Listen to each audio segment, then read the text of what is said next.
High, আমি সোমা। এসে গেছি আজকে ইগলুর গল্প নিয়ে। হ্যাঁ, ঠিক শুনেছেন, ইগলু। তবে এস্কিমোদের ইগলুর মতনই এটা কিন্তু গ্লাস ইগলু। একই রকম দেখতে, শুধু কাঁচ দিয়ে তৈরি এই ইগলু।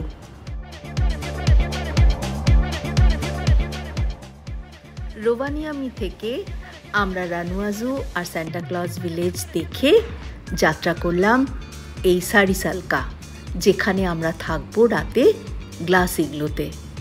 সারিসালকা অবধি যাওয়ার পথ প্রায় 6 ঘন্টা। সান্টা ক্লজ ভিলেজ থেকে বাস ছুটল সারিসালকার দিকে। পথে এই দৃশ্য মন ভরিয়ে দিল।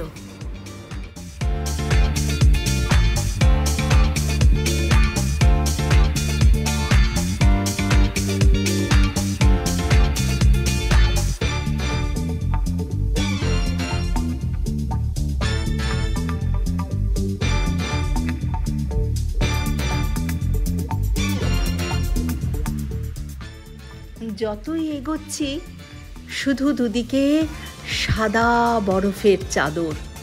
এই যে কি অপূর্ব দৃশ্য, না দেখলে বোঝানো যায় না।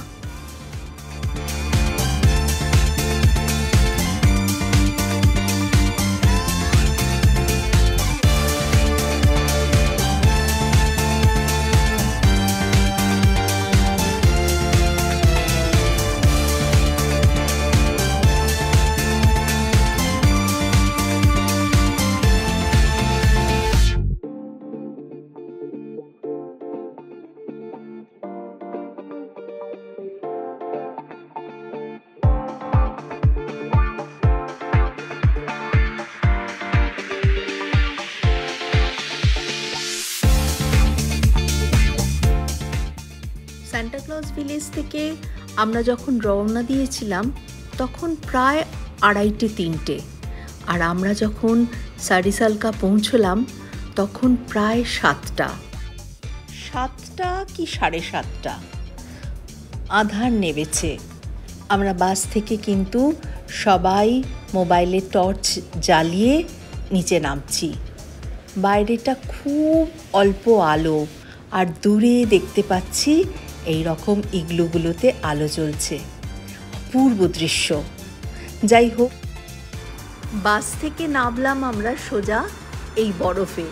কোনো হোটেল রিসেপশন লবিতে নয়, সোজা এই বরফে নামলাম। তার আগে বাসে একজন হোটেলের তরফ থেকে মহিলা উঠে আমাদের নাম ডেকে ডেকে সমস্ত চাবি হ্যান্ডওভার করলো। চাবি সে ভারী অদ্ভুত। চাবির মধ্যে একটা ছোট্ট টর্চ দেওয়া। সেই টর্চ জেলে আমরা সবাই যে যার নম্বর খুঁজে খুঁজে ইগলুতে এসে পৌঁছলাম। আমাদের 32 নম্বর ছিল। মানে দেখিয়ে দিল আমাদের 4th রোতে গিয়ে সোজা শেষের আগের ইগলুটা। এরমভাবে সকলের রোটা ওরা বুঝিয়ে দিল। তারা সেই রো ধরে এগোলো। বেশ অনেকটা যাওয়া। ওই বরফের ওপর দিয়ে সুটকেস টানতে টানতে আমরা এসে পৌঁছলাম ইগলুর সামনে। এবার চাবি খুলে ভেতরে ঢুকছি। দেখুন,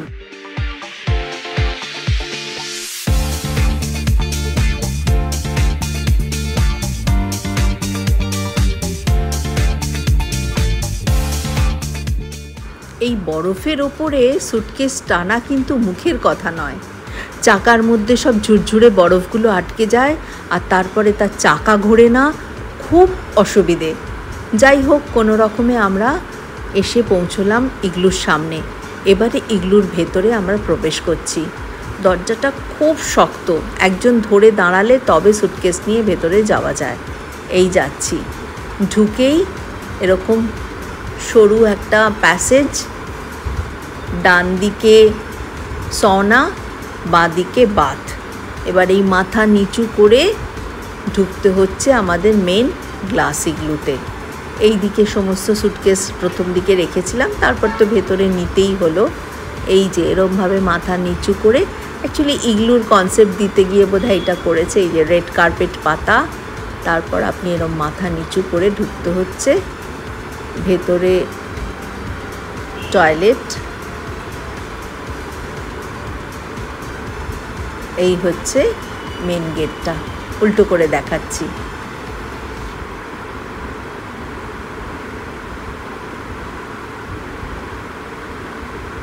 এখানে সুটকেস রাখা যায়। এই গ্লাস দিয়ে বাইরেটা আকাশটা দেখা যাচ্ছে, এরকম চারিদিকে বড় পর্দা দিয়ে ঘেরা।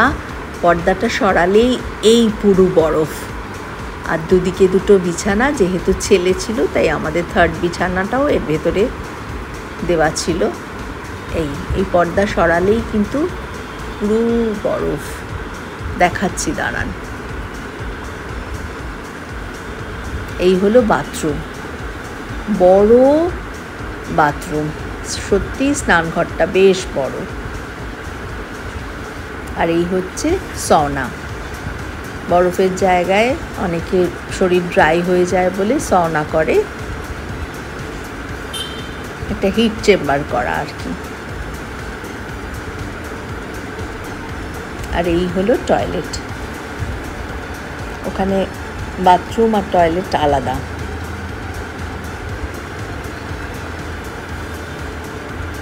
এই হচ্ছে যে পর্দা সরিয়ে বরফ, বুঝতে পারছেন কত পুরু।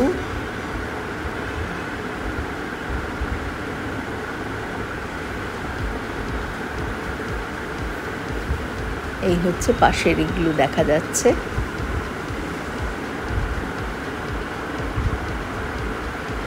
কফি কাপটা ভারী অদ্ভুত, কি সুন্দর, আবার হ্যান্ডেল আছে।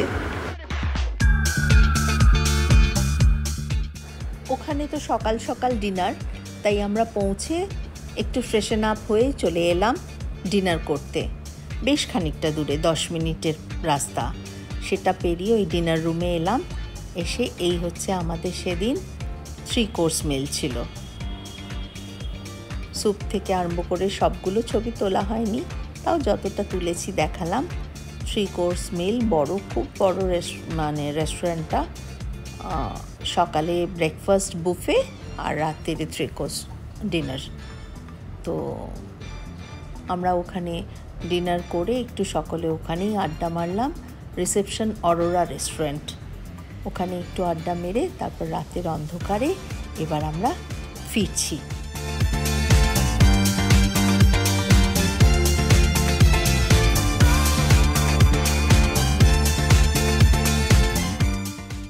রেস্টুরেন্ট থেকে ইগলু ফেরার পথে এই সব জিনিস আমরা দেখলাম।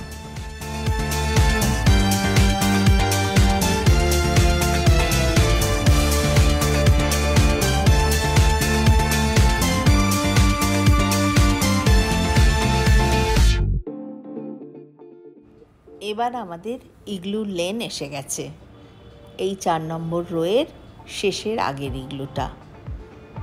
মার্ক করে রাখতে হয়, না হলে বোঝা যায় না, সবই তো এক। কিছুতেই খুঁজে অনেকেই ভুল করে এর জায়গায় গিয়ে চাবি ঘোরাচ্ছিল। যাই হোক, আমরা ঠিক মার্ক করে রেখেছিলাম, এক চান্সেই চলে এলাম নিজেদের ইগলুতে। এবার ইগলুতে এসে এক্সপ্লোর করার সময়।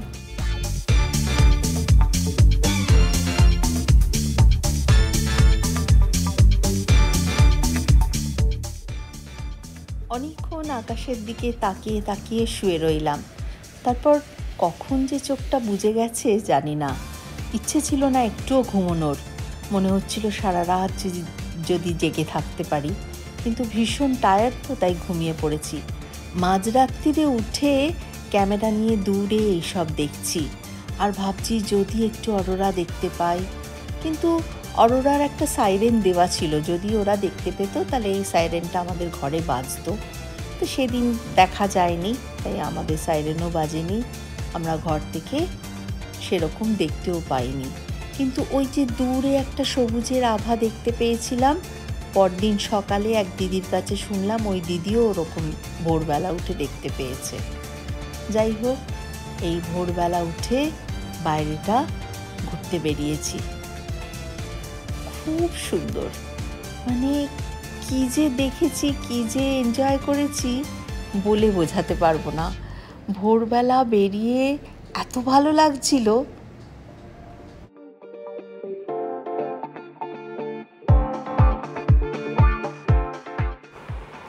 ম্যানেজার জানিয়ে দিল যে ব্রেকফাস্ট করে আমাদের হাস্কি রাইডে যেতে হবে, তাই তাড়াতাড়ি সবাইকে প্রিপেয়ার হয়ে নিতে বলল। আমরা ব্রেকফাস্ট করে ফেরার পথে একটু সবাই মিলে ইগলুর সামনে ছবি তুলে নিলাম। ছেলে তো যথারীতি কিছুতেই তুলবে না, মুখ ভেঙিয়ে একটা ছবি তুললো। ঠিক আছে, তাই রেখে দেবো। তারপরে এবার আমরা ব্রেকফাস্ট করে ফেরার পথে একটা স্লেজ গাড়ির মতো ক্যারিয়ার নিয়ে এলাম, যেটাতে করে সুটকেসগুলো তুলে নিয়ে যেতে সুবিধে হবে আমাদের। নিয়ে এসে প্রত্যেকেরই বলা ছিল, প্রত্যেকেই একটা করে ওরকম ক্যারি করে নিয়ে এসছে। এই আমরা ফিরছি আমাদের ইগলুর দিকে। তখন বাজে সকাল 9টা।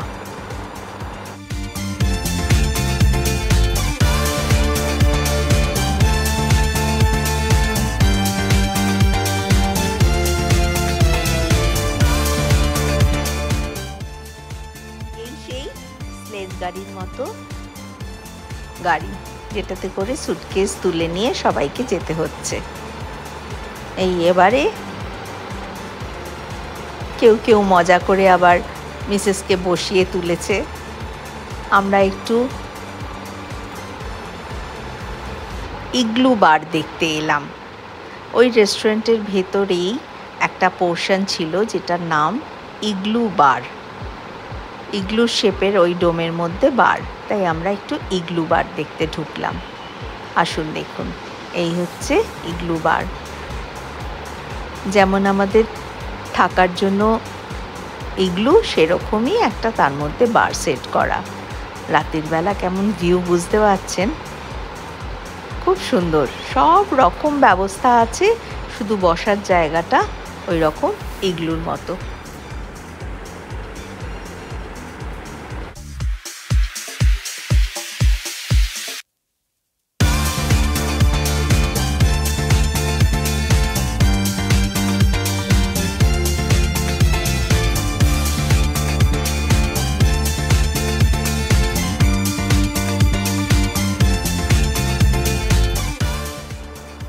এবার আমাদের চলে যাওয়ার পালা। খুব মন খারাপ হচ্ছিল জানেন, একদম ইচ্ছে হচ্ছিল না যাই। কেন কি জানি মনে হচ্ছিল এই ইগলুতে আর একদিন রাখতে পারতো। এত সুন্দর জায়গা কোথায় উপভোগ করতে পারলাম? ওই তো রাত্রিরে ঢুকলাম আর সকাল হতে না হতেই বেরিয়ে যাওয়া। আরেকটা দিন না থাকলে কি ভালো লাগে বলুন? কিন্তু ওই কিচ্ছু করার নেই। ইগলুর গল্প এখানেই শেষ করছি। এবার আসবো হাস্কি রাইডসের গল্প নিয়ে। এখন তাহলে আসি, বাই।